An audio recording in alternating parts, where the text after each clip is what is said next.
નમસ્તે વિદ્યાર્થી મિત્રો, ધોરણ 11 કોમર્સમાં વિષય એકાઉન્ટમાં ચેપ્ટર 8 છે, ખાસ આમનો જ છે.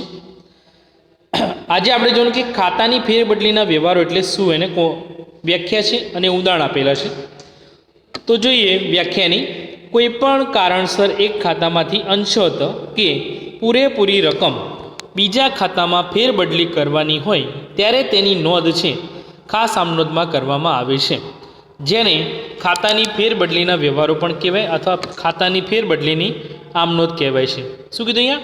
કોઈ પણ કારણસર એક ખાતામાંથી અંશતઃ કે પૂરેપૂરી રકમ, અંશતઃ એટલે ગમે અમુક ભાગ હોય રકમનો છે, 10%, 20%, 50%, 70%, જે પણ અંશતઃ એને કહેવાય એમ, અથવા તો પૂરેપૂરી રકમ બીજાના ખાતામાં ફેરબદલી કરવાની હોય તો એવી નોંધ છે ખાસ આમનોંધમાં કરવામાં આવે છે. આ જ રીતે વર્ષના અંતે એક ખાતું બંધ કરી સમગ્ર રકમ બીજા ખાતે ફેરબદલી કરવા માટે પણ ખાસ આમનોંધ લખવામાં આવે છે. તો ઉદાહરણ આપે છે, આકાશને ચૂકવવાના રૂપિયા 5,000 ધરતીએ કબૂલ્યા. તો આ કબૂલાતનો વ્યવહાર કહેવાય, બરોબર છે.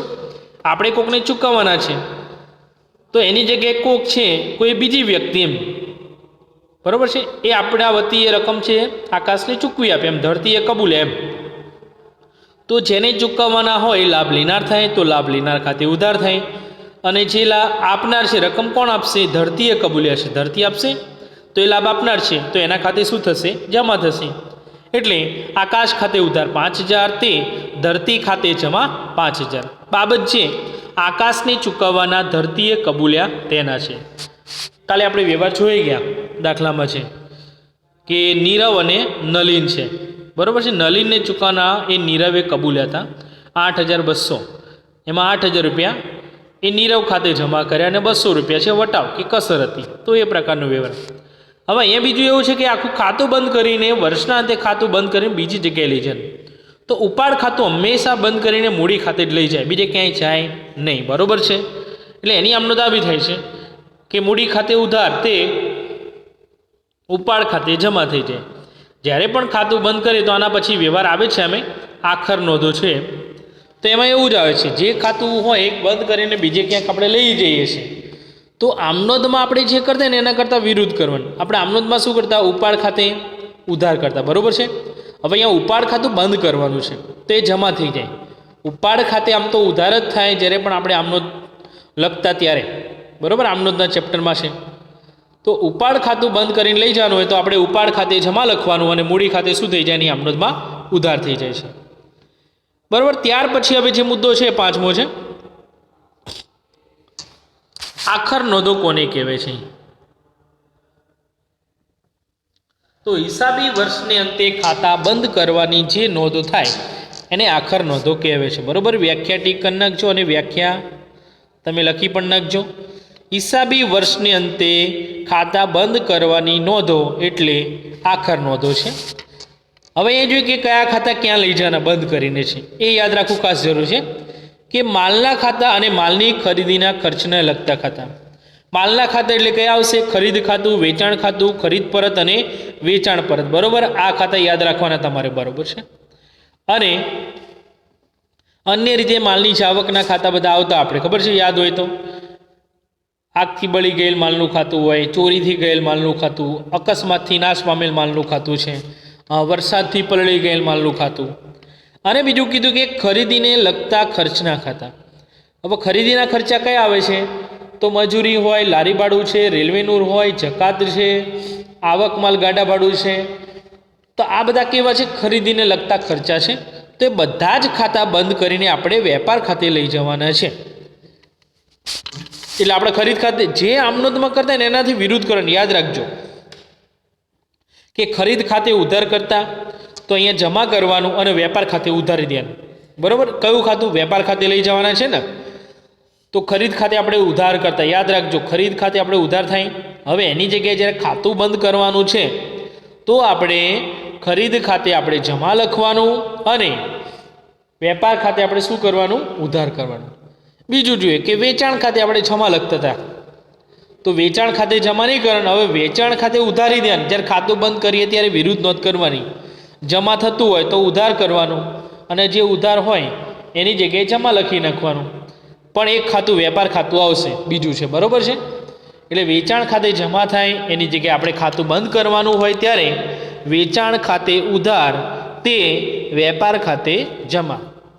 પછી ખર્ચના ખાતા અમે ઉધાર જ હોય, કોઈ પણ ખર્ચના ખાતા હોય, પણ ખરીદીના લગતા ખર્ચના ખાતા હોય તો આપણે વેપાર ખાતે લઈ જવાય છે.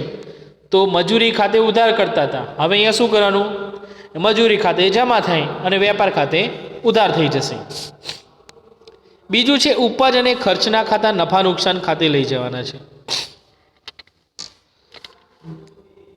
આ ખાતાઓ બંધ કરવા માટે લખવામાં આવતી નોંધને આખર નોંધ કહેવાય છે. બરાબર, શરૂઆતમાં વ્યાખ્યા છે, છેલ્લે આપી છે. હવે ક્યાં કે અહીંયા ઉપજના ખાતા અને ખર્ચના ખાતા આપણે જોઈ ગયા છે બીજા ચેપ્ટરમાં, વ્યવહારની દ્વિઅસરમાં, બેવડી અસરમાં છે. બરાબર, એમાં આપણે ખાતાના પ્રકારો અલગ અલગ જોઈ ગયા હતા ને, વ્યક્તિના ખાતા, માલ મિલકતના ખાતા અને ઉપજ ખર્ચના ખાતા.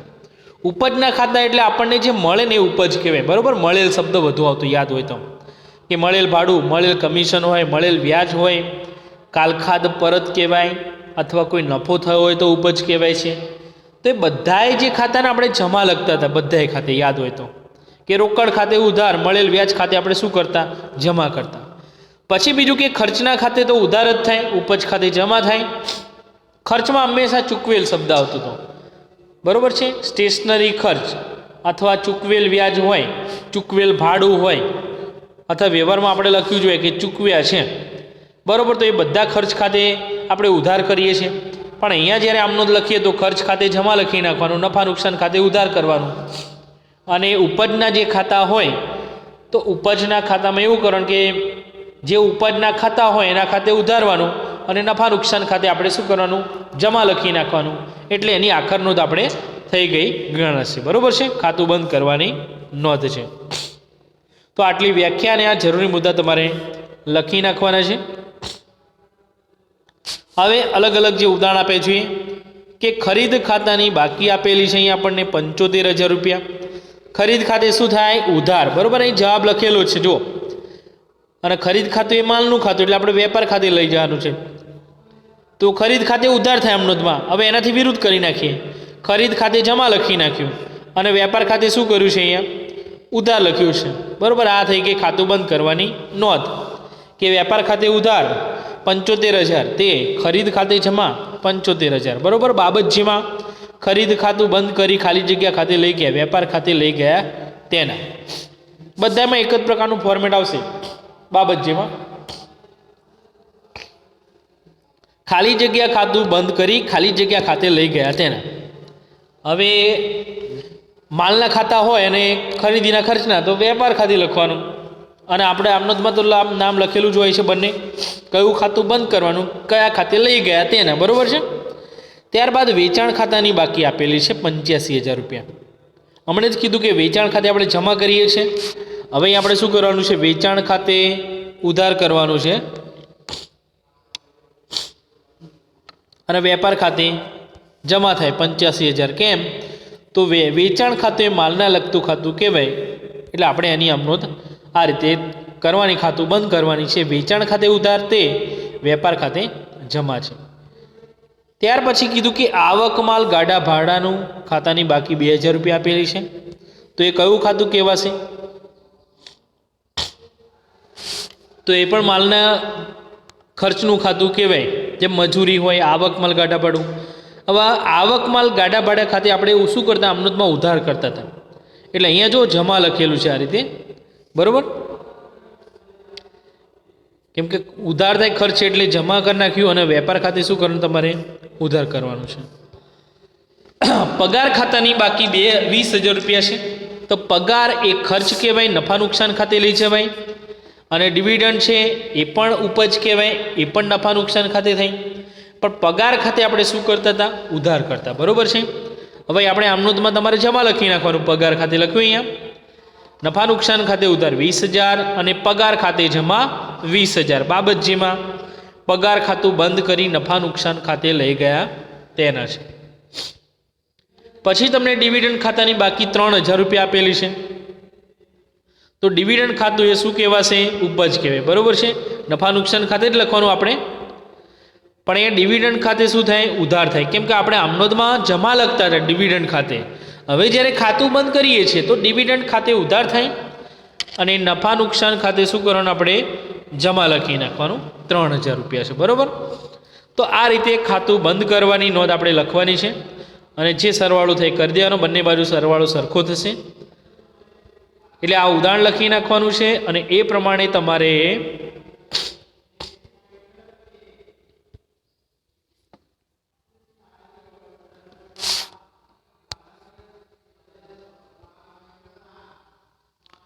દાખલા નંબર 9 છે એમાં લખેલું છે નીચેના ખાતા બંધ કરવાની નોંધ લખો.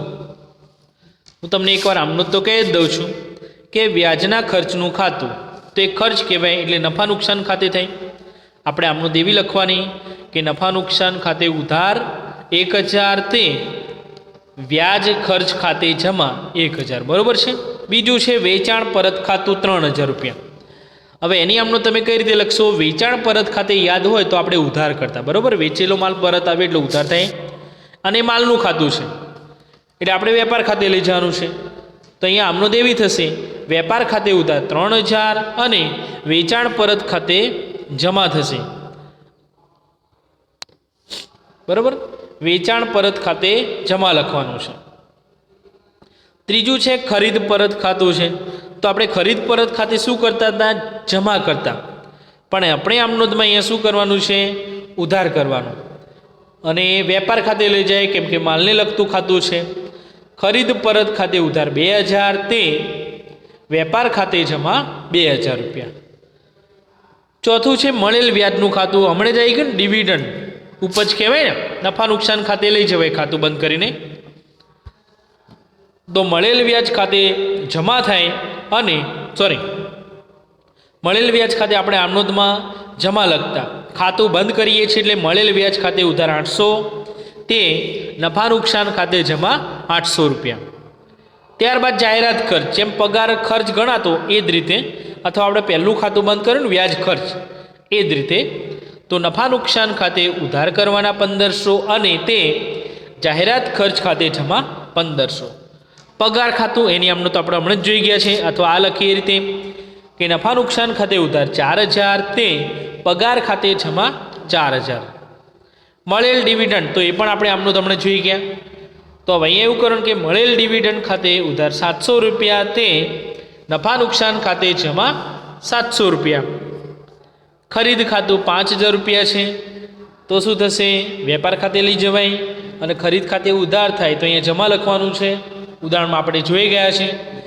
તો આમનો દે પ્રકારે થશે અહીંયા વેપાર ખાતે ઉધાર 5000 તે ખરીદ ખાતે જમા 5000 રૂપિયા. અને છેલ્લું છે વેચાણ ખાતું છે 10000 રૂપિયા.